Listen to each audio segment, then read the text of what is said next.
198페이지 취소라고 돼 있죠.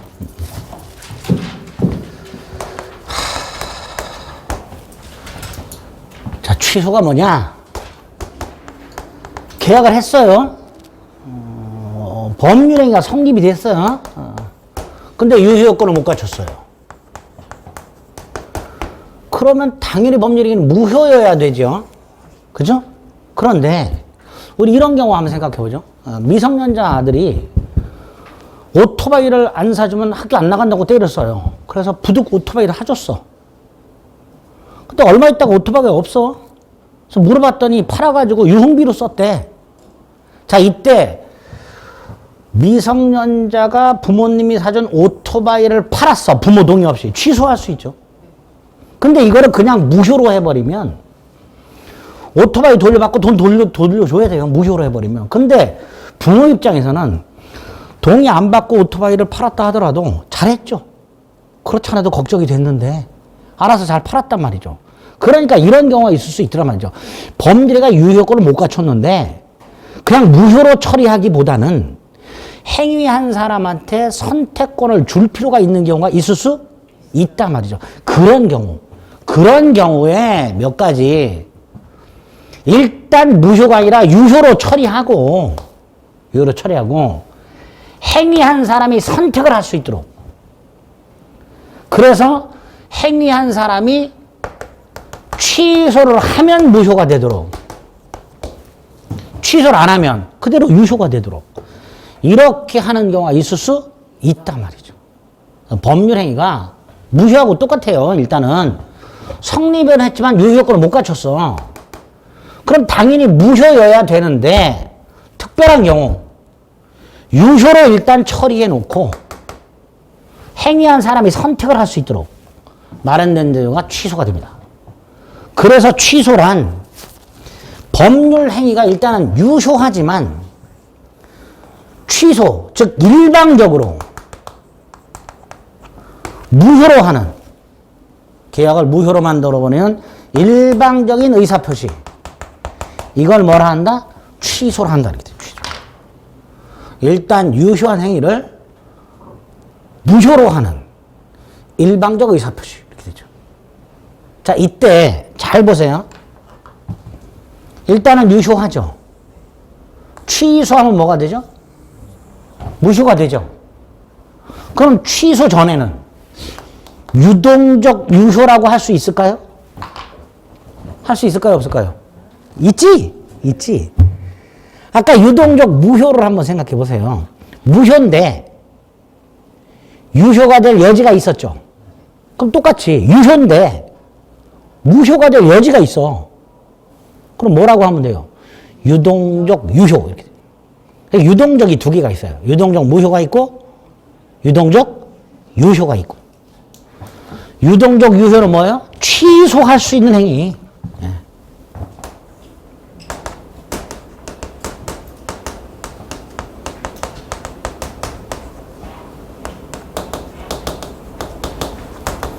취소할 수 있는 법률행위가 바로 뭐가 되는 거예요? 유동적 유효. 이렇게 되죠.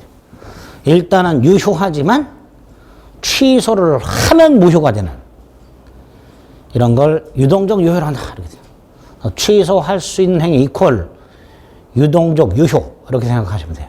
자, 두 번째. 각과 을이 계약을 했는데, 각과 을이 A 토지 매매 계약을 했는데, 현재 이 매수인이 이 땅에다가 건물을 짓고 있어. 그런데 어느 날 갑자기 갑이 이 계약을 취소해버려. 일방적이라고 그랬죠. 을의 동의나 승낙을 받을 필요가 없다라는 뜻이죠. 이때 을 얼마나 황당할까요? 땅 사가지고 건물 짓고 있는데 느닷없이 매도인이 나타나서 계약을 취소해버려. 그럼 상대방 입장에서는 황당하기 짝이 없겠죠. 그죠? 따라서 이 취소를 아무 때나 할 수 있으면 돼요, 안 돼요? 안 되지. 취소할 수 있는 사유를 법에서 정해놨어요.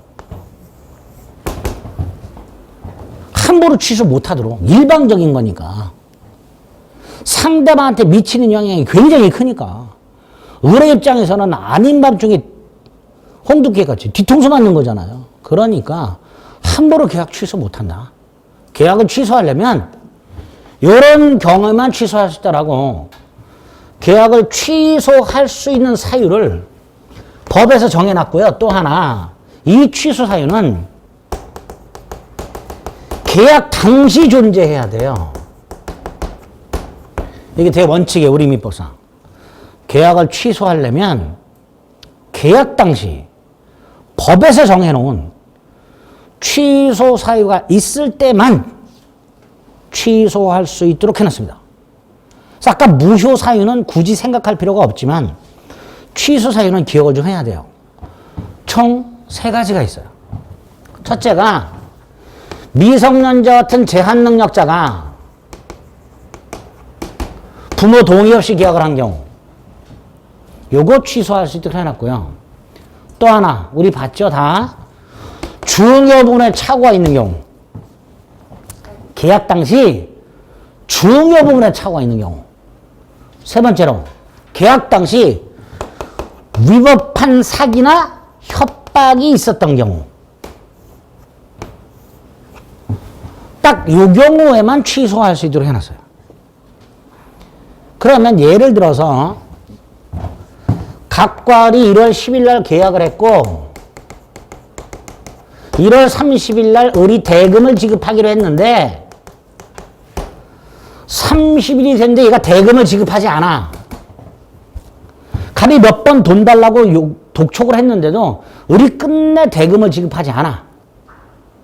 이때 갑, 을이 끝내 대금을 지급하지 않는다는 것을 이유로 이 계약을 취소할 수 있을까요? 없을까요?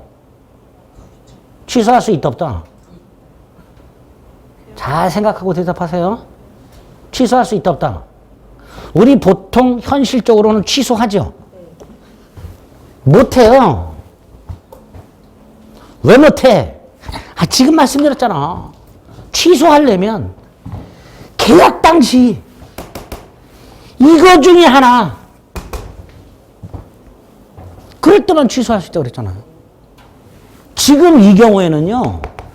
계약 이후에 을이 돈을 안 주고 있는 거잖아요. 이때는 취소를 못해요. 이때 할 수 있는 게 해제예요. 달라요. 취소하고 해제가. 우리는 막 섞어 쓰죠. 취소한다고 했다가도 뭐 해제한다고도 했다가도 뭐 들어는 보셨죠. 어디서. 막 섞어 써요. 우리는. 그런데 민법을 공부하는 순간 구별해서 써야 돼요. 이제는. 정리하면 이렇죠. 계약 당시에 뭔가 문제가 있었어요. 그럼 뭐 한다고요? 취소. 계약 이후에 채무를 이행하지 않아요. 그럼 취소가 아니라 뭐라고요? 해제. 그래서 예전에 한번 우리 시험에서 취소와 해제를 구별하라. 틀린 것은 이런 문제가 나온 적도 있습니다. 구별해야 돼요? 해제는 나중에 합니다.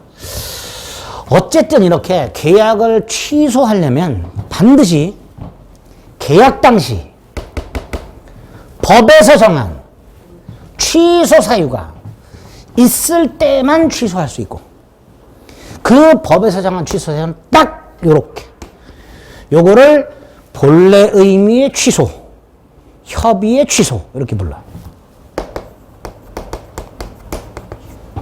우리 시험 범위에서 나오는 취소는 딱 요거만 있습니다. 우리 시험 범위에 있는 취소는 물론 시험 범위에 없는 취소도 있어요. 그리고 시험 범위에 없는 취소도 간혹 지문으로 나와. 그건 나중에 말씀을 드릴 거고 우리가 지금 무효와 취소 파트에서 보고 있는 그 취소는 협의의 취소, 본래 의미의 취소. 그 사유는 딱 3개. 제한능력자의 행위, 착오한 행위, 사기, 강박의 연행 이렇게 딱 됩니다. 자, 3번째. 계약을 취소할 수 있는 사람. 잘 보세요. 각과 을이 계약을 했는데요. 느닷없이 병이라는 놈이 나타나서 계약을 취소해. 좀 이상하죠? 그죠? 계약 당사자도 아닌 놈이 계약을 취소. 이런 건 있을 수가 없겠죠. 그래서 계약을 취소할 수 있는 사람이 따로 있단 말이에요. 따로. 아무나 계약을 취소 못한단 말이에요. 그죠? 자, 이 계약을 취소할 수 있는 사람이 누굴까? 아무나 계약을 취소를 못하도록 취소할 수 있는 사람, 즉 취소권자도 따로 규정을 해놨습니다. 이렇게 해놨어요. 제한능력자, 예컨대 미성년자, 착오로 의사를 표시한 사람, 착오, 사기나 강박을 당한 사람, 그리고 이 사람들의 대리인, 예를 들어 미성년자의 부모, 그죠? 그 다음에 이 사람들의 상계인, 예를 들어 요 사람들의 상속인, 딱 요 사람들만 취소를 할 수 있도록 해놨습니다. 취소권자를 정확하게 민법에서 규정해놨어요. 제한능력자, 착오에 의한 의사표시한 사람, 사기 강박에 의해 의사표시한 사람, 그 사람들의 대리인, 미성년자의 부모 생각하시면 되고요. 그 사람들의 승계인, 상속인 생각하시면 돼요. 이런 애들만 취소할 수 있도록 해놨습니다. 이게 취소권자예요. 오늘 머릿속에 팍 박으세요. 그래서 세부적인 것까지는 몰라도 우리 민법은 취소 사유와 취소 권자를 미리 법에서 뭐 해놨다? 정해놨다. 따라서 함부로 취소할 수 없고 아무나 취소할 수 없다 라고 생각하시면 돼요. 네 번째, 당연히 누구한테 취소한다고 말을 해야 되는가? 갑과 을이 계약을 했는데요. 갑이 예를 들어서 중요 부분에 착오가 있어서 계약할 때 중요 부분에 착오가 있어서 그럼 갑은 계약을 취소해야 되겠죠. 누구와의 계약을 취소하는 거예요? 을하고의 계약을 취소하는 거죠. 자, 누구한테 취소한다고 말해야 돼요? 당연히 을한테 말해야 되죠. 그죠? 만약에 이렇게 계약이 있고요. 또 을이 병과 계약을 했는데 갑이 을과의 계약을 취소한답시고 병한테 가서 나 을과의 계약을 취소하겠다라고 말하면 병은 뭐라 그럴까요? 네? 뉘신지 그러겠죠. 그래 안 그래요? 그러니까 아무한테 취소를 못해요. 또 취소의 상대방도 정해져 있어요. 당연한 거죠. 아니 갑이 을과의 계약을 취소하는데 당연히 누구한테 가서 취소한다 그래야 돼? 을을 뭐라고 한다? 직접 상대방. 그런데 을한테 계약을 취소하러 갔더니 을이 죽었네? 을이 죽었어. 장례식장을 갔더니 이렇게 있어요. 그럼 죽은 사람한테가 취소한다고 말해봐야 소용없죠? 그럼 누구한테 해야 돼요? 상속인한테 해야죠. 자, 상속인을 뭐라고 부르냐면 포괄승계인이라고 불러요. 뭐라고 부른다고요? 그런데 자, 다시 갑이 을과의 계약을 취소하러 갔습니다. 근데 죽었어요. 장례식이 열리고 있어. 그러면 죽은 을한테는 취소한다 못하고 상속인한테 해야 되겠죠. 그런데 갑은 장례식에 딱 갔어. 을이 죽었어. 을의 상속인이 눈에 팍팍 보여요? 을의 상속인이 누군지 갑이 알아요? 몰라요? 모르지. 그래서 모르니까 마이크 하나 딱 들고서 을의 상속인들 누군지 모르지만 들어라. 나 을이 죽기 전에 을하고 계약을 했는데 그 계약을 취소를 했는데 을이 죽었다. 상속인들은 들어라. 나는 을과 계약을 취소한다. 이렇게 하면 될까요? 안 될까요? 안 되지. 상속인 찾아야지. 누군지 상속인을 찾아야 될 거 아니에요. 그래서 상속인이 얘구나 이렇게 확정을 딱 짓고 그 사람한테 해야 되겠죠. 그죠? 그래요? 안 그래요? 네, 그래서 우리 먼저 확인해 봅니다. 159페이지에 보면 가운데 네모 3번에 취소의 방법이 있고 양가로벨에 취소의 상대방이 있죠. 취소의 의사표시는 취소할 수 있는 행위의 상대방에 대하여 해야 된다라고 돼 있죠. 142조에 뭐라고 돼 있냐면 상대방이 확정된 경우 그 상대방에게 하라 이렇게 돼 있어요. 142조 나중에 종문을 보면 상대방이 확정된 경우 상대방에게 하라 이렇게 돼 있어요. 자, 이때 상대방이 확정됐다가 무슨 뜻이에요? 좀 전에 예를 든 거. 을은 확정이 돼 있는 거고, 그죠?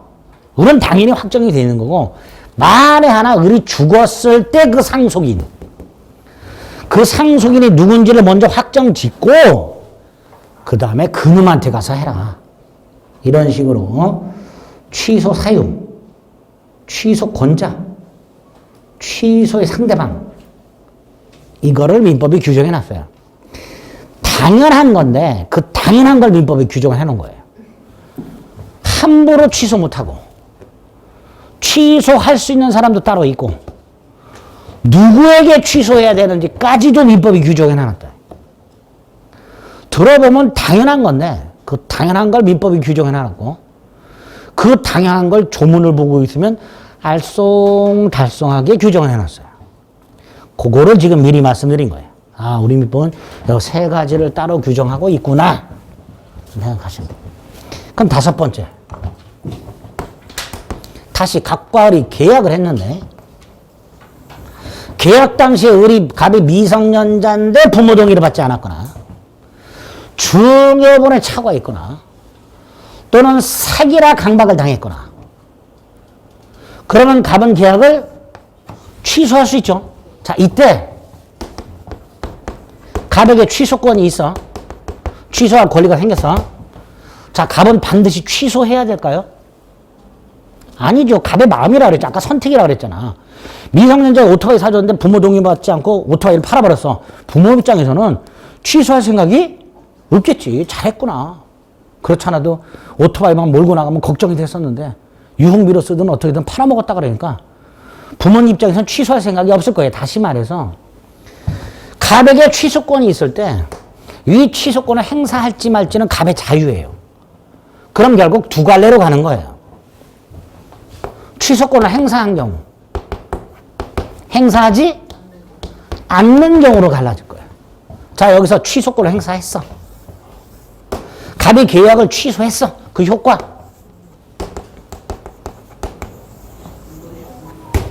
무효가 된다 그랬죠.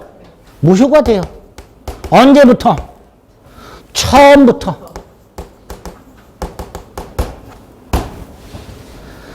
계약이 무효가 됐으니까 뭐 주고받을 필요가 있어요, 없어요? 없지. 근데 문제가 생겼어. 예를 들어 계약 당시 계약금을 줬어. 나중에 취소했어. 계약금 돌려? 줘야 되죠.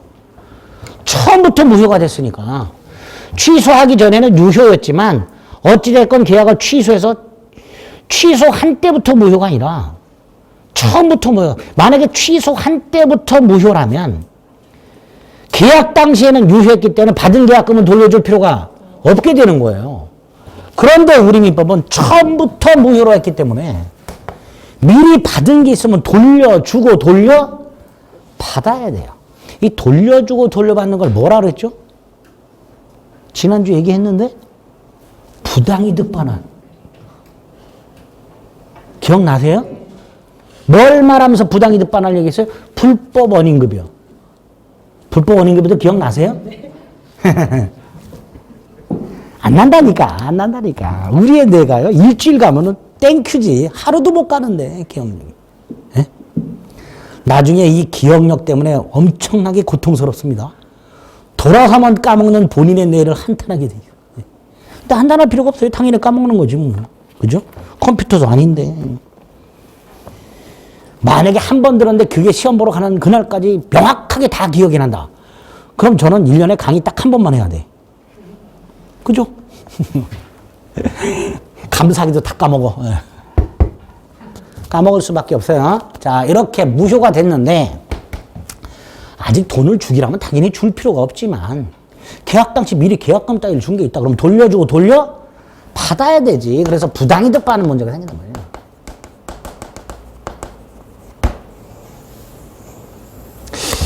자, 여기서 이 부당이득 반환 범위를 잠깐 생각해 봐야 됩니다. 지난주에 말씀을 드렸나 모르겠네. 드렸던 것 같은데. 자, 부당이득 반환의 대표적인 예가 거스름 돈 더 거슬러 받는 거. 생각나세요? 네. 5,000원을 냈어. 택시비가 4,000원이 나왔어. 1,000원 거슬러 받으면 되죠. 46,000원을 거슬러 받았네. 그럼 얼마를 더 받은 거예요? 45,000원. 이게 부당이득이 되는 거예요. 그럼 더 받은 45,000원 돌려줘야 되잖아요. 그런데 우리 민법은 부당이득 반환 범위를 따로 만들었어요. 이거 우리 시험 범위 아니에요. 기억 안 해도 됩니다.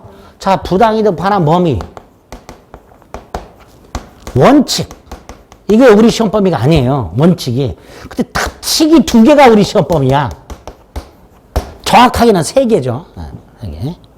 그 중에 하나는 불법 원인급여를 본 거죠. 부당이득 반환 청구할 수 없다. 그걸 본 거고. 자, 원칙이 뭐냐? 선악에 따라서 구별해놨어요. 우리 민법이. 무슨 말이냐? 4,500원을 더 45,000원을 더 받았죠. 네? 더 받는다는 걸 모르고 받은 경우. 거슬렀던 거슬러주는 걸 확인도 안 하고 받아갖고 호주머니에 넣었어. 집에 가서 봤더니 더 받았네? 그럼 이 경우에는 받을 때 더 받는다는 걸 모르고 받았죠. 여기 선의의 부당이득잖아요. 반면에 더 거슬러 주네. 그럼 보통은 더 거슬러 주던데요? 이렇게 해야 되잖아. 슬쩍 더 주네. 아싸 그래 더 받았어. 악의. 우리 민법은 이렇게 부당이득 반환을 선악에 따라서 범위를 다르게 만들어놨어요. 그래서 선이라면 더 받은 돈 중간에 썼어. 호주머니에서 물건 사면서 그냥 꺼내서 썼어. 나중에 봤더니 3만 원밖에 안 남았네. 45,000원 더 받은 거 중에서 15,000원을 더 썼어. 나중에 봤더니 호주머니에 봤더니 3만 원 남았네. 그 남은 것만 돌려주면 돼요. 이걸 현존이익이라고 그래요. 모르고 받은 사람은 쓰고 남은 것만. 저는 법을 공부한 이후로 거스름돈 받을 때 확인 안 해요. 꼭 집에 가서 확인해요. 덜 받으면 어떡하냐 그런 분들 계세요? 복불복이죠 그런 게. 어쨌든 모르고 받으면 쓰고 남은 것만. 그런데 알고 받은 놈은요. 더 받은 거 당연히 돌려줘야 돼요. 45,000원 이자 붙여야 돼요. 손해까지 배상해야 돼요. 이렇게 해놨어요. 우리 민법은. 이게 부당이득 반환 범위의 원칙이에요. 원칙. 그런데 이 원칙이 우리 시험 범위가 아니라 특칙 3가지 중에 불법 원인급여 말씀드렸고, 그럼 범위의 원칙이 아니라 아예 부당이득 반환을 금지하는 게 있고, 또 하나가 특칙이 2가지. 하나는 계약 해지감 나옵니다. 요 첫 번째 거 봅니다. 선악을 묻지 않고 현존 이익만 반환하면 되는 게 있어요. 선악을 묻지 않고 뭐만 반환하면 된다고요? 현존 이익만. 어떤 경우냐? 제한능력자.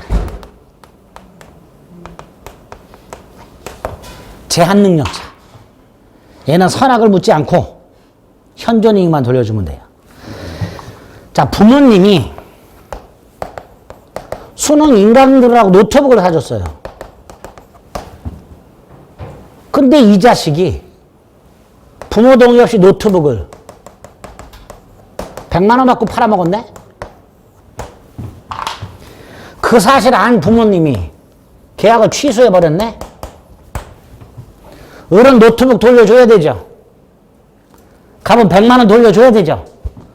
근데 이 100만 원 중에서 70만 원을 노래방 가고 술 먹고 그랬네? 30만 원 남았네? 그것만 돌려주면 돼요. 제한능력자는. 유흥비로 다 썼네? 한 푼도 안 돌려줘도 돼요. 우리 민법이든 형법이든요, 미성년자를 과도하게 보호해. 아주 심하게. 만 18세. 미성년자죠? 이렇게 돼요. 형법이든 민법이든 좀 미성년자 연령을 낮춰야 되네 뭐 그런 얘기도 있는데 뭐 어쨌든 아직까지는 제한 능력자는 제한 능력을 이유로 계약이 취소됐을 때 선악을 묻지 않고 쓰고 남은 것만 돌려주도록 이렇게 되어 있습니다. 이게 취소 효과 첫 번째. 자, 정리합니다. 두 번째. 취소권을 가지고 있는 사람은 취소를 할 수도 있고 안 할 수도 있단 말이죠. 이때 만약에 이걸 선택을 해서 취소를 하면 그 행위는 처음부터 무효가 된다는 거 기억하셔야 되고요. 주고받은 게 없으면 그걸로 끝이지만 주고받은 게 있다면 돌려주고 돌려받아야 되는데 그 돌려주고 돌려받는 특칙이 우리 시험법에 있다. 특칙이. 그래서 특칙을 머릿속에 넣으려면 원칙을 알아야 되기 때문에 시험범위가 아니지만 설명을 드린 거고요. 원칙을 알아야 이게 왜 특칙인지 알지요. 그 특칙 중에 하나. 미성년자 같은 제한 능력자가 계약을 한 경우에 그 계약을 제한 능력을 이유로 취소했을 때 상대방 말고 제한 능력자 나는 현존 이익만 반환하면 된대. 그러니까 부모 입장에서 팔아버렸다. 그럼 기다려. 유흥비로 다 쓸 때까지. 기다렸다가 다 쓰는 거 확인하고 취소. 그럼 물건은 돌려받고 돈은 한 푼도 안 돌려줘도 되고. 그건 억울하죠? 억울해요. 그러니까 민증 확인해라 말이지. 갑이 덥수룩해갖고 어른처럼 보이는데 다 필요 없어. 그런 거예요. 그런 거 안 따지질 않아요. 요렇게. 이게 취소했을 때 효과. 반면에 취소를 안 하고 있어. 근데 한번 생각해 보세요. 갑과을이 계약을 했는데 갑에게 취소권이 있어. 근데 얘가 계약을 취소하지 않고 있다가 한 50년 뒤에 취소했어. 우리 입장에서는 황당하죠? 네? 20살에 계약을 한 갑이 80살쯤 죽기 직전에 취소해버렸어. 60년이 지나서. 우리 입장에서 황당할 거 아니에요. 그러니까 취소권을 가지고 있는 자가 취소권을 행사하지 않고 있다면 어느 시점에서는 아 얘는 취소할 생각이 없나 보다 라고 판단을 하고 취소할 수 있는 권리를 소멸시켜버려야 될 거예요. 이런 장치가 필요하겠죠. 그죠? 갑이 취소권이 있지만 취소하지 않고 1년, 10년, 20년, 30년 죽을 때쯤 취소해버리면 상대방 입장에서는 상대방도 이미 오래전에 죽었어. 뭐 상속인들 있고 막 난리가 났어. 그러면 5만 가지 법률 관계에 다툼이 생기겠죠. 그러니까 안 되겠다. 취소권자가 취소를 하지 않고 있어?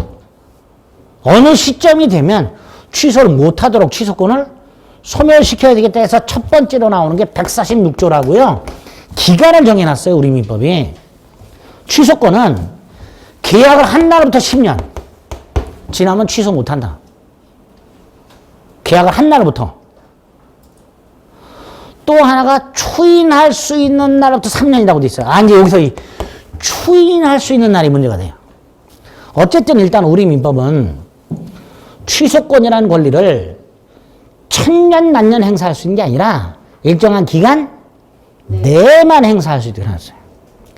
따라서 취소권을 행사하지 아니한 채 10년 또는 3년이 지나면 뭐 할 수 있도록 취소권이 소멸되도록 해놨는데 그 취소권 소멸 사유 중에 추인할 수 있는 날부터 3년이라는 게 있어요. 그래서 추인이 뭐냐? 추인. 두 가지가 있습니다. 하나가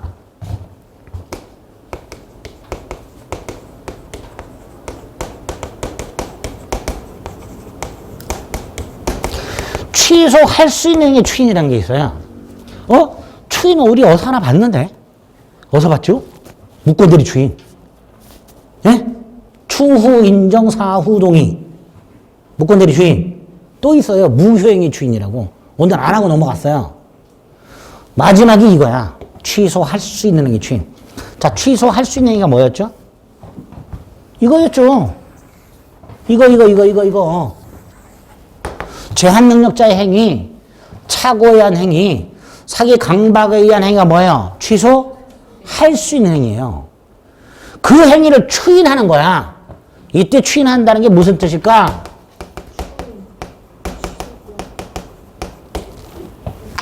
취소권을 포기하는 걸 말해요. 쉽게 말하면 나 이거 취소 안 할래. 이렇게 말하는 게 취소할 수 있는 게 추인이에요. 그런데 잘 보세요.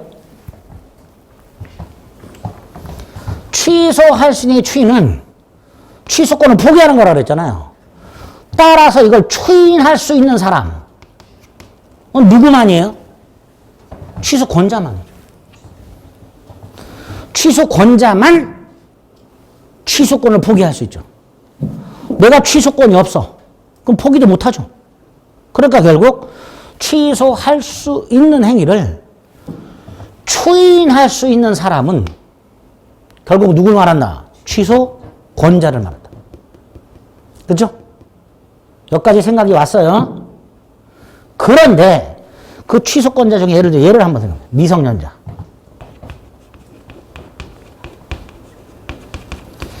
미성년자가 부모 동의 없이 계약을 했다면 부모 취소할 수 있다 그랬죠? 미성년자도 취소권이 있는 거예요.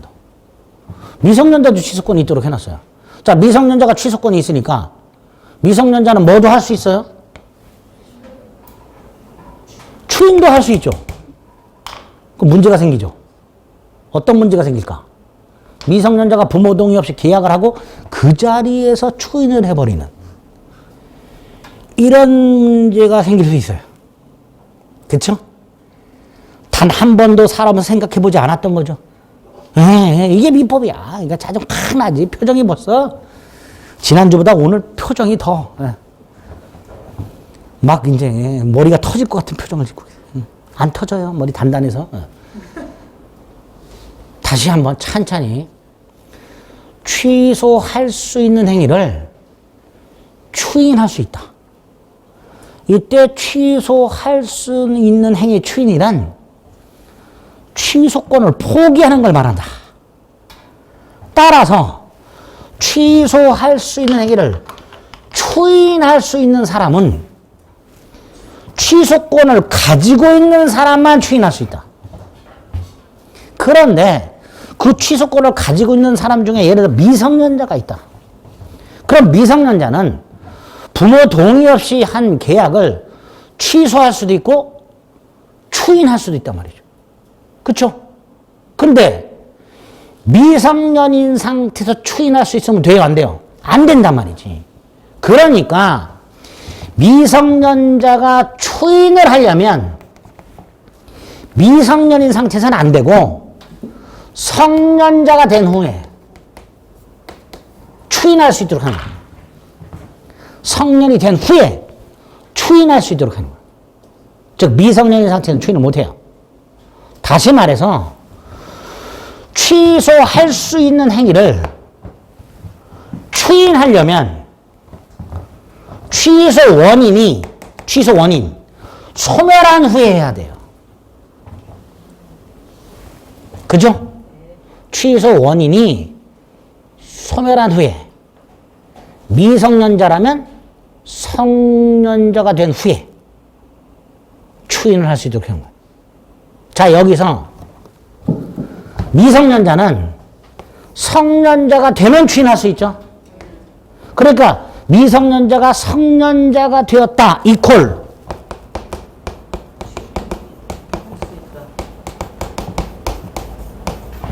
이렇게 되겠죠. 추인할 수 있는 날 이렇게 되겠죠. 자, 그럼 다시 146조. 법률 행위한 날부터 10년, 추인할 수 있는 날부터 3년. 즉 미성년자라면 계약한 날부터 10년 내에 추인하거나 취소하거나 또는 성년자가 된 날부터 3년 내에 취소를 하지 않으면 취소권은 소멸한다. 이렇게 되겠죠. 자, 그럼 여기서 하나 더 이해할 거. 10년과 3년 중에 어떤 게 먼저 도래할까요? 모르지. 자, 7살짜리가 부모 동의 없이 계약했어. 10년이면 17이죠. 3년이면 22이죠. 10년이 먼저 도래해요. 17살짜리가 계약을 했어요. 10년이면 27이죠. 3년이면 22이죠. 3년이 먼저 도래해요. 그러니까 10년이나 3년 어느 것이 먼저 도래할까? 몰라.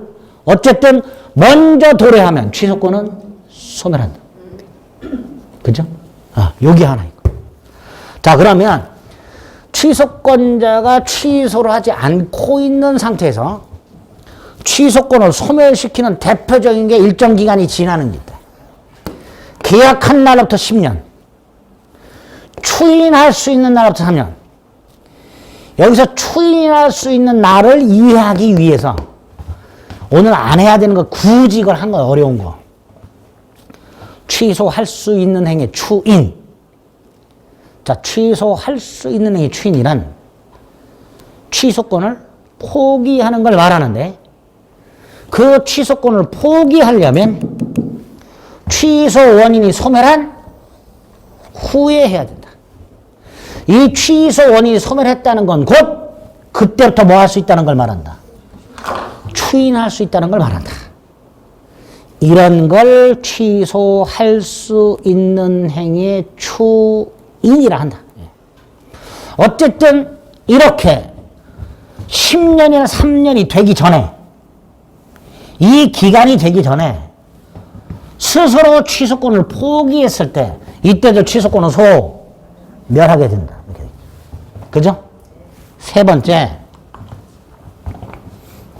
법정 추인이라고 미성년자 갑이 을하고 자신 소유 A 토지를 매매했어. 부모 동의 없이. 자, 그럼 이 계약을 취소할 수 있죠. 그죠? 그 다음에 갑은 성년자가 된 다음에 추인도 할 수 있죠. 근데 이 상태에서 갑이 취소도 추인도 하지 않고 있다가 성년자가 된 상태에서 갑이 등기를 넘겨주고 대금을 수령해. 계약만 한 상태에서 부모 동의 없이 계약만 한 상태에서 다시 말해서 그 계약을 취소할 수 있는 상태에서 가만히 성년이 될 때까지 기다렸다가 성년이 됐어. 다시 말해서 취소 원인이 소멸했어. 그죠? 취소 원인이 소멸했으니까 갑은 추인할 수 있죠. 그죠? 근데 다이렉트로 추인한 게 아니라 이런 행동을 보여. 등기를 넘겨주고 대금을 수령해. 이때 갑의 행동. 성년이 된 후에 을에게 등기를 넘겨주고 대금을 수령한 갑의 행동을 봤더니 얘 취소할 생각이 있어요, 없어요? 없는 거죠. 그래서 취소 원인이 소멸한 후에 다이렉트로 취소권을 포기한 건 아니지만 나 취소권을 포기하겠다라고 말한 건 아니지만 그 취소권자의 행동을 봤더니 취소할 생각이 1도 없더란 말이지. 취소할 생각이 없는 사람의 해야 될 행동. 그 행동을 보이더란 말이죠. 그러니까 그거 보고 아, 얘는 취소할 생각이 없구나. 그래서 취소권을 포기한 것으로 간주 하는 제도를 법정 추인이라고 하게 됩니다. 이렇게 취소권이 있는데 그 취소권을 행사할 것인가 말 것인가는 취소권자의 자유고, 그래서 두 갈래. 취소를 하면 어떤 효과가 생길까? 취소를 하지 않고 있으면 천년만년 취소권이 존속할 수는 없고, 일정한 사유가 있게 되면 취소권이 소멸하게 되는데, 이 취소권이 소멸하는 장치를 우리 민법이 3개를 만들어 놨대. 스스로 취소권을 포기하는 경우, 취소권을 포기한 걸로 간주하는 경우, 이도저도 아닐 때 일정한 기간이 지나면 취소권이 소멸하는 경우, 3가지 장치를 통해서 취소권이 소멸하도록 하고 있습니다. 이게 취소의 전체적인 내용이에요. 무효보다 좀 많죠? 무효보다 조금 더 어려워요. 여기 기본적인 뼈대가 됩니다. 158페이지.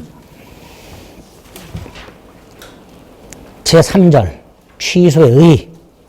양가의 양가의. 특히 양가의 보면요. 취소할 수 있는 행위. 일지라도 취소가 있을 때 비로소 효과가 소멸하고 따라서 취소할 때까지는 일단 유효. 그죠?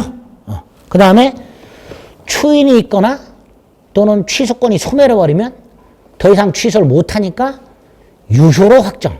이렇게 되겠죠. 그러니까 아까 처음에 말씀드렸듯이 취소할 수 있는 행위도 유동적 유효이기 때문에 궁극적으로 끝에 가면 두 갈래로 무효로 확정이 되거나 유효로 확정이 되거나 그죠? 유동적 유효이기 때문에 결국에는 두 갈래 무효로 확정이 되거나 유효로 확정이 되거나 그거 말하고 있는 거예요. 취소권자 140조 취소할 수 있는 법률 행위는 제한 능력자 착오로 또는 사기나 강박에 의해 의사표시한 사람 그 대리인 승계인만 취소할 수 있다. 어렵죠. 취소 3번 단독행위라고 그랬죠. 다시 말해서 일방적인 거를 했습니다. 그리고 상대방이 하라고 그랬고요. 4번 취소 효과 처음부터 무효. 따라서 주고받은 게 있다면 부당이득 반환 의무가 생겨. 그 부당이득 반환에 특칙이 규정돼 있어. 제한 능력자는 이익이 현존하는 한도에서만 상환할 책임이 있다. 선악을 묻지 않고 제한 능력자는 쓰고 남은 것만 돌려줘라. 뭐 이렇게 해놨습니다. 그죠? 자, 소급표 처음부터 무효라 그랬습니다. 부당이득 반환 의무가 생기고요. 원칙과 특칙을 해놨고요. 자, 메모 5번부터는 좀 전에 말씀드린 대로 취소권을 소멸시키는 장치죠. 개념만 봅니다. 취소할 수 있는 행위 추인, 의, 동그라미 1번. 취소 사유가 있다 해서 반드시 행위를 취소해야 되는 것은 아니다. 동그라미 2번. 두 번째 줄. 취소하지 않는 것도 자유다. 이때 취소권을 포기하는 걸 뭐라 한다? 추인이라 한다. 밑에 요건 동그라미 1번. 취소할 수 있는 행위의 추인은 취소권을 포기하는 거니까 당연히 취소권이 있는 사람만 포기할 수 있다. 추인할 수 있다. 그러니까 추인권자 이퀄 취소권자다. 단 아까도 말씀드렸듯이 미성년인 상태에서 추인하면 된다 안 된다? 안 되니까 2번 취소 원인이 소멸해야 된다. 미성년인 자는 미성년인 상태는 추인 못한다. 능력자가 된 후, 즉 성년자가 된 후에 추인해라. 물론 예외는 있습니다. 그건 나중에 볼 거예요. 이게 대원칙. 그 다음에 양가로 3번 추인 효과. 취소권 포기했죠? 따라서 더 이상 취소 못하지? 그러니까 뭐로 확정? 유효로 확정. 유효로 확정. 반면에 오른쪽 법정 추인. 법정 추인이란 취소할 수 있는 행위에 관해서 일정한 사유가 있을 때 취소권자가 취소권을 포기했는가 그 의사를 묻지 않고 법률상 당연히 추인한 것으로 보는 것, 추인한 것으로 간주하는 것, 그걸 뭐라 한다? 법정 추인을 한다. 그 법정 추인 사유가 밑에 6개가 있어요. 뭐 지금 그거 볼 필요는 없고요. 첫 번째 것만 생각해 봅니다. 전부나 일부의 이행이라고 돼 있죠. 아까 이거 미성년자가 성년자가 된 다음에 이행을 해. 등기를 넘겨줘. 이행을 받았어. 대금을 수령했어. 이렇게 이행을 했다. 그럼 뭘로 보겠다? 추인한 걸로 보겠다 말이죠. 다만 이것도 성년자가 된 후에 해야 되죠. 그래서 145조에 뭐라고 돼 있어요? 취소할 수 있는 행위에 관해서 추인할 수 있은 후에, 다시 말해서 머릿속으로 성년자가 된 후에, 그러니까 미성년인 상태에서 등기를 넘겨주거나 미성년인 상태에서 대금을 수령했다. 이건 추인이 아니게 되는 거예요. 성년자가 된 후에, 즉 추인할 수 있는 후에, 앞으로 추인할 수 있는 후, 무슨 뜻? 성년자가 된 후, 이렇게 예를 들어버렸어요. 그 후에 이행을 하면 추인한 것으로 보겠다 말이죠. 이런 걸 법정 추인하게 돼요. 나중에 6개를 다 볼 거예요. 오늘은 개념하고 예와 관련해서 그 전부나 일부의 이행 가지고 이런 걸 법정 추인하고 하는구나 생각하시면. 그리고 한 장을 넘겼더니 취소권의 소멸이라고 해서 141조. 취소권은 추인할 수 있는 날부터 3년, 행위한 날부터 10년 내 행사하라 이렇게 돼 있죠. 자, 행위한 날은 쉽죠. 계약한 날을 말하는 거고요. 자, 추인할 수 있는 날 뭐라고 생각하자? 성년자가 된 날 이렇게 생각하자. 추인할 수 있는 날 이퀄 취소 원인이 소멸한 날.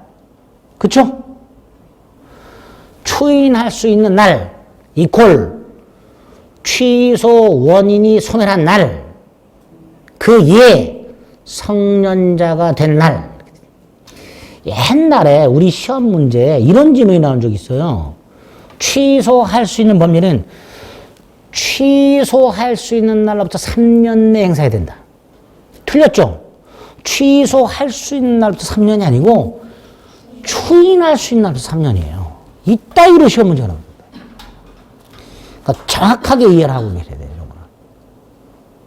조금 어려운 내용이지만 괜히 아까 이거 그냥 이거 안 했어야 되는데 하다 보니까 여기까지 했어요. 조금 어려웠던 거.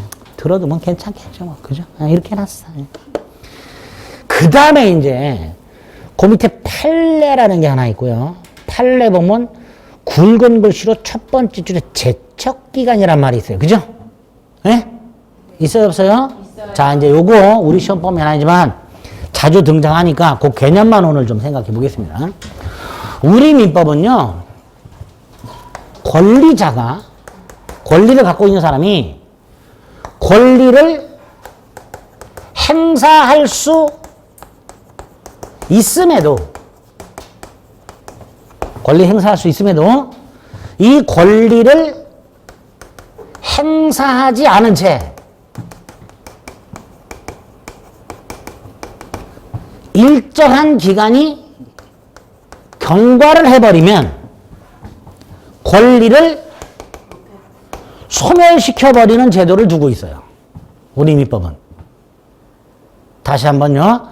권리자가 권리를 갖고 있는데 권리를 행사하지 않은 채 일정 기간이 지나면 권리가 소멸하는 제도를 두고 있어요.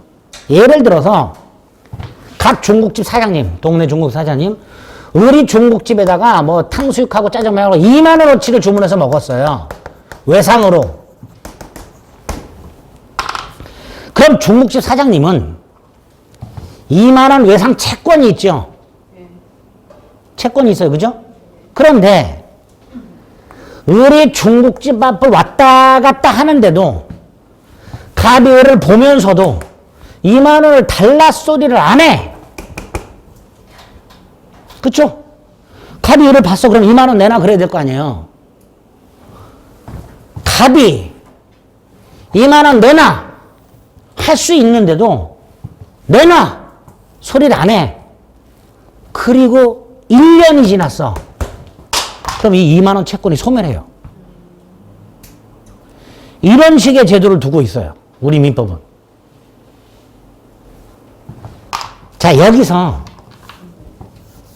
요 기간 2개가 있어요. 소멸, 시효기간이라는 게 있고요. 지금은 제척기간이라는 게 있어요. 권리자가 권리를 행사하지 않으면 그 상태에서 일정 기간이 지나면 권리를 소멸시키는 제도가 있는데 그때 그 기간이 2 종류가 있다. 소멸시효기간과 제척기간이라는 게 있다. 자, 좀 전에 중국집 사장님 2만 원 외상 채권 1년간 행사 안 하면 소멸한다 그랬죠? 이게 소멸시효예요. 채권은 소멸시효에 걸려요. 반면에 취소권 같은 거 단독행위라고 그랬죠? 예? 네? 단독 행위인 권리를 형성권이라고 해요. 무슨 권이라고 한다고요? 형성권. 계약을 취소하거나 계약을 해지하거나 단독 행위, 일방적인 거라 그랬죠. 일방적이면서 권리죠. 그걸 형성권이라고 해요.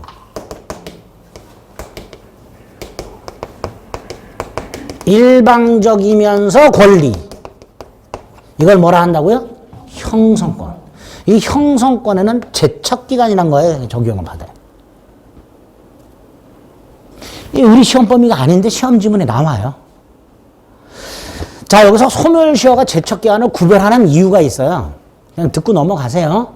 이거는요, 중단이 되거나 정지가 되는 경우가 있어요. 시간이. 예를 들어서,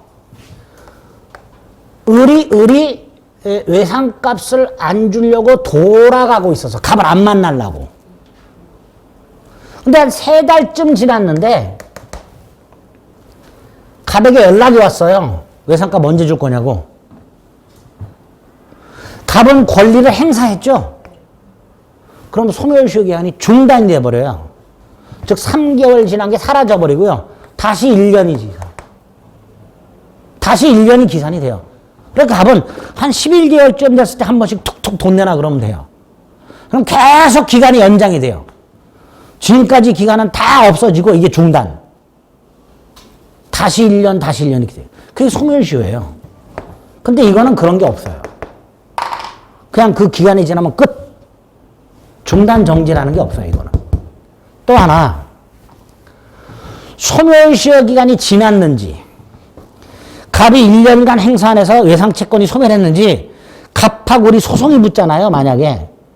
법원이 조사를 안 해요. 당사자가 주장을 해야 조사해줘요.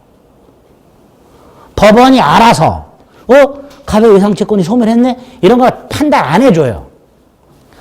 당사자가 주장해야만 판단해줘요. 그런데 요거는요, 당사자가 주장하든 말든 법원이 스스로 조사해요. 이 다 우리 시험 범위가 아닌데 나와. 그래서 오늘 아예 입문 과정에서 머리에 쐐기를 박으세요. 우리 민법상 권리자가 권리를 행사하지 않고 있는 상태에서 일정 기간이 지나면 권리를 소멸시키는 제도가 2개가 있다. 2개가 있다. 자, 2개를 구별하는 이유. 제척기간은 소멸시효와는 달리 중단정지 이런 거 없다. 또 하나, 법원이 스스로 조사한다. 취소권이라는 기간 10년, 3년이 지났는지, 그래서 취소권이 소멸했는지는 당사자가 판사님 10년 지났는데요? 3년 지났는데요? 라고 주장 안 해도 알아서 법원이 조사하게 됩니다. 그래서 판례를 보면 이해가 될 거예요.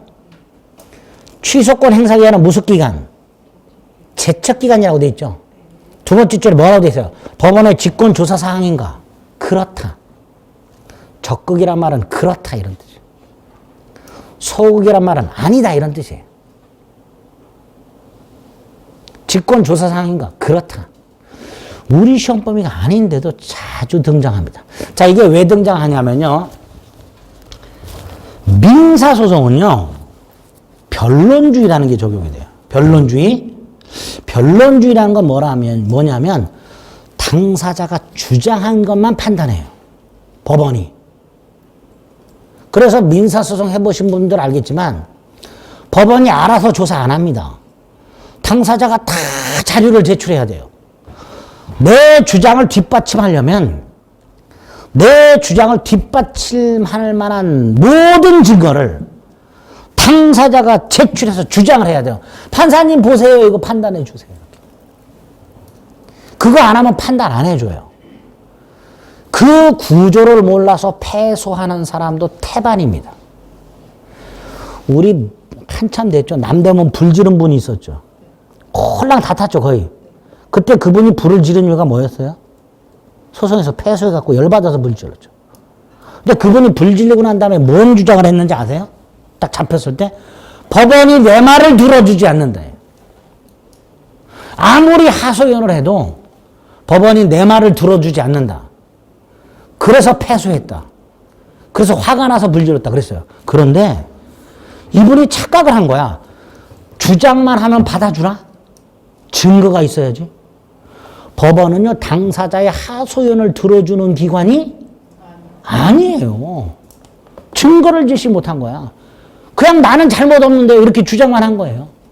그러니까 법원이 그걸 받아주냐 말이지. 또 주장도 아예 안 해. 그럼 알아서 판단해 주냐? 안 해준단 말이죠. 그럼 패소하는 거예요. 민사소송의 그 대원칙이 당사자가 주장해야 판단하고 주장한 것만 판단해요. 이걸 변론주의라고 해요. 그런데 제척기간이 지났는지 10년이나 3년이 지났는지 그래서 취소권이 소멸했는지는 당사자가 주장하지 않아도 법원이 직권으로 판단해 줍니다. 그러니까 민사소송의 대원칙, 변론주의의 예외가 되겠죠. 그죠? 그래서 우리 시험에 왜 이거를 이제 뭐 소송까지 알아내는 거 뭐야? 하여튼 개또라이가 들어가가지고 출제위원이 저걸 한번 출제하고 난 다음에는 계속 나와. 시험. 우리 시험 범위가 아닌데. 근데 어쨌든 나오니까 우리는 개념은 잡아두자. 권리자가 정리, 권리를 일정 기간 행사하지 않으면 권리가 소멸되는 제도가 두 개가 있다. 소멸시효 제도와 제척기간. 그 중에 취소권 같은 일방적 권리는 제척기간이 적용되고 그 제척기간의 특징, 제척기간이 지났는지 이걸 도과라 그래요. 도과. 제척기간이 지났는지 뭐라 한다고요? 도과. 그 판례 두 번째 줄 끝부분에 가면 제척기간이 도과하였는지 여부라고 돼 있죠. 도과라는 건 10년이나 3년이 지났는지 이런 뜻이에요. 그 말은 취소권이 소멸했는지 여부. 이거는 법원의 무슨 조사? 직권조사. 당사자 주장에 관계없이 법원이 당연히 조사해야 하는 사항이다. 원래 이런 세부적인 거는 나중에 해도 되는데 일단 저 소멸시효와 제척기간의 개념 자체를 미리 알고 계셔야 되기 때문에 설명드린 거예요. 세부적인 건 몰라도 됩니다. 오늘은 권리를 소멸시키는 게 두 종류가 있구나. 그리고 취소권 같은 일방적인 권리는 제척기간이라는 게 적용이 되는구나. 정도까지만 생각해 주시면 됩니다. 됐죠? 그래서 여기까지가 취소에 관련된 내용들이고 교재를 체크까지 해드렸습니다. 첫 번째 지난주 거보다 훨씬 내용이 어렵죠? 세부적으로 들어가면 더 어려워요. 그러니까 오늘 설명드렸던 거 다 머릿속에 기억할 생각하지 마시고 큰 타이틀에 뭐가 있었는지 뼈대 잡고 기본적인 개념 그것만 자꾸 익숙해지셔야 돼요. 아시겠죠? 다음 주도 꼭 복습 한번 강의 듣고 오셔야 그 다음 또 진도를 또 수월하게 나갈 수 있습니다. 아시겠죠? 여기까지 하겠습니다. 수고하셨습니다.